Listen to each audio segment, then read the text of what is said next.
Olá pessoal, começa agora mais uma videoaula do nosso canal Aprenda a Língua Portuguesa. Mais uma vez agradeço a todos vocês que já se inscreveram no nosso canal. Agradeço principalmente àqueles que estão compartilhando nosso canal com outras pessoas. Muito obrigado, vocês estão ajudando o nosso canal.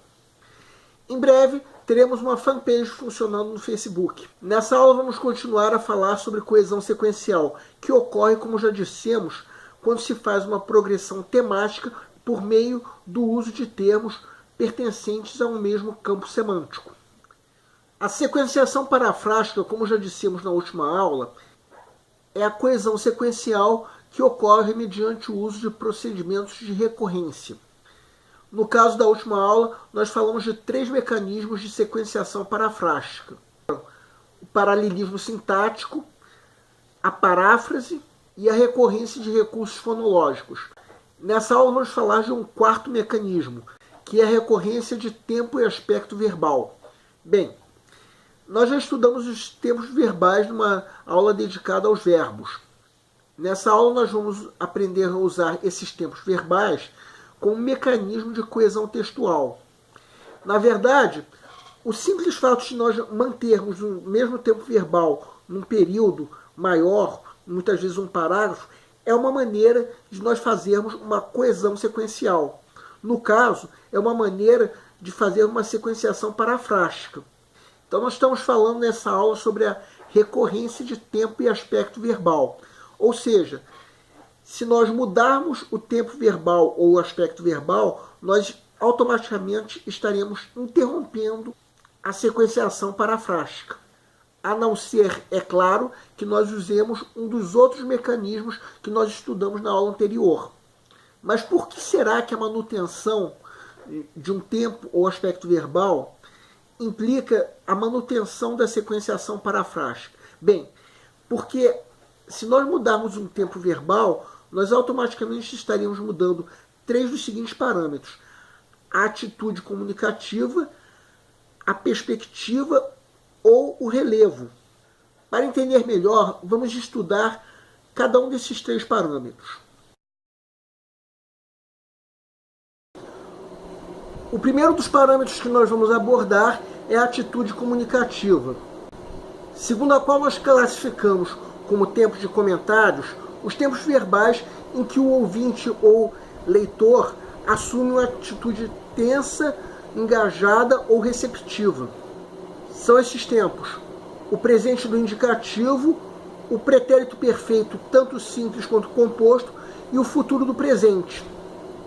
Já os chamados tempos de relato ou tempos de narrativa são aqueles em que o ouvinte ou leitor assume uma posição relaxada, não precisando ter nenhuma reação direta.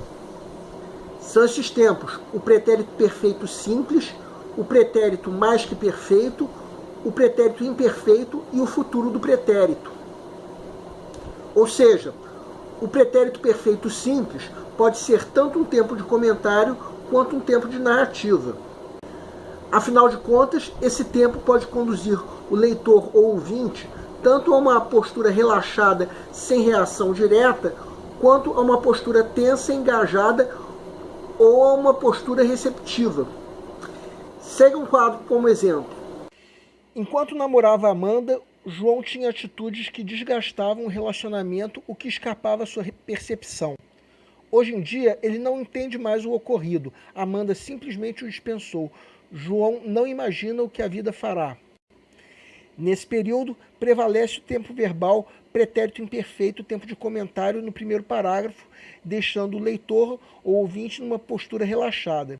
No seguinte parágrafo, utiliza-se tempos de narrativa, como o presente do indicativo, o pretérito perfeito e o futuro do presente, de modo que o leitor ou ouvinte toma uma postura mais engajada. Assim sendo, interrompe-se o processo de sequenciação parafrástica. Bem, agora vamos classificar os tempos verbais em termos de perspectiva. No caso da atitude comunicativa de comentário, nós consideramos tempo sem perspectiva o presente do indicativo. Por outro lado, na atitude comunicativa de narração, nós consideramos dois tempos sem perspectiva, que são o pretérito perfeito e o pretérito imperfeito. Já os tempos retrospectivos são, no caso da atitude de comentário, o pretérito perfeito. Na atitude de narrativa, o tempo retrospectivo é o pretérito mais que perfeito. Por fim, os tempos perspectivos são, na atitude de comentário, o futuro do presente. Na atitude de narrativa, o futuro do pretérito. Nesse sentido, ao mudarmos a perspectiva do tempo verbal, teremos uma quebra da sequenciação parafrástica. Segue um quadro como exemplo. No Rio de Janeiro, os moradores perdem muito tempo na migração pendular, o excesso de veículos entope o trânsito, muitos deles saem de casa antes das 6 da manhã. No passado, a cidade já fez nascer movimentos importantes como a Bossa Nova e o Cinema Novo, além de que foi a capital do país. Segundo estudos, o quadro atual se reverterá até 2040, quando se chegará ao centro em menos de 40 minutos. O Rio será uma cidade global. Reparem como nesse período usamos em cada parágrafo um tempo diferente em termos de perspectiva. O tempo presente sem perspectiva no primeiro parágrafo, o tempo pretérito perfeito retrospectivo no segundo parágrafo e, finalmente, o futuro do presente, tempo perspectivo no terceiro parágrafo. Com isso, em cada parágrafo há uma interrupção da sequenciação parafrástica. Por fim, vamos classificar os tempos verbais em termos de relevo. O relevo é a característica que diz se a informação dada é principal ou secundária. No caso, isso só vale para os tempos de narrativa. No caso, o relevo do pretérito perfeito é de primeiro plano, enquanto do pretérito imperfeito é de segundo plano. Vejam o período. João beijou Simone, que por sua vez fechou os olhos emocionada. Mas eles não eram namorados, estavam apenas se conhecendo. Nesse caso, a mudança de relevo aconteceu, de modo que houve uma quebra da sequenciação parafrástica. Bem, agora para guiar vocês no estudo da classificação dos tempos verbais, eu preparei uma tabela resumo. Segue. Tempos narrativos. Retrospectivos, pretérito mais que perfeito. Sem perspectiva, pretérito perfeito em primeiro plano e pretérito imperfeito em segundo plano. Perspectivos, futuro do pretérito. Tempos de comentário, retrospectivo, pretérito perfeito. Sem perspectiva, presente. Perspectivo, futuro do presente. Bem, por aí nós podemos perceber uma coisa, que nenhum tempo verbal tem os mesmos atributos de atitude comunicativa, perspectiva e relevo que um outro tempo verbal. Sempre existe uma diferença em pelo menos um desses aspectos. Assim sendo, no momento em que nós mudamos um tempo verbal, automaticamente nós damos interrupção ao processo de sequenciação parafrástica. Bem, a não ser que nós usemos um outro processo de sequenciação parafrástica diferente da recorrência de tempo e aspecto verbal. Quero ainda falar sobre o aspecto verbal.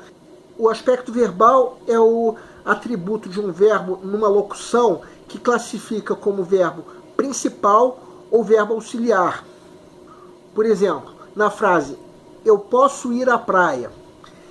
Na locução verbal posso ir, o verbo poder é o verbo auxiliar, enquanto que o verbo ir é o verbo principal. Não vai ser possível nessa videoaula nós aprofundarmos o assunto do aspecto verbal. Vamos simplesmente dizer que a recorrência do aspecto verbal é um fenômeno da sequenciação parafrástica. Bem, nessa aula nós tratamos de um dos mecanismos da sequenciação parafrástica, que é a recorrência de tempo e aspecto verbal. Essa foi uma aula que demorou a ser postada de fato, por problemas técnicos, e sobre isso nós pedimos desculpas. Por enquanto, nós não podemos fazer nada. Em breve nós poderemos voltar a ter uma videoaula por semana, como sempre tivemos. Na próxima videoaula nós vamos interromper por um tempo o assunto de coesão textual e nós vamos falar de um outro assunto, os gêneros textuais. Gostaria de voltar a pedir para vocês que nos inscrevam para dizer como vocês se saíram nas provas de concurso, em especial as provas do Enem. E gostaríamos também de saber se as nossas videoaulas estão adiantando para isso. Isso é importante para que nós possamos aperfeiçoar as videoaulas. Muito obrigado e aguardem a próxima aula.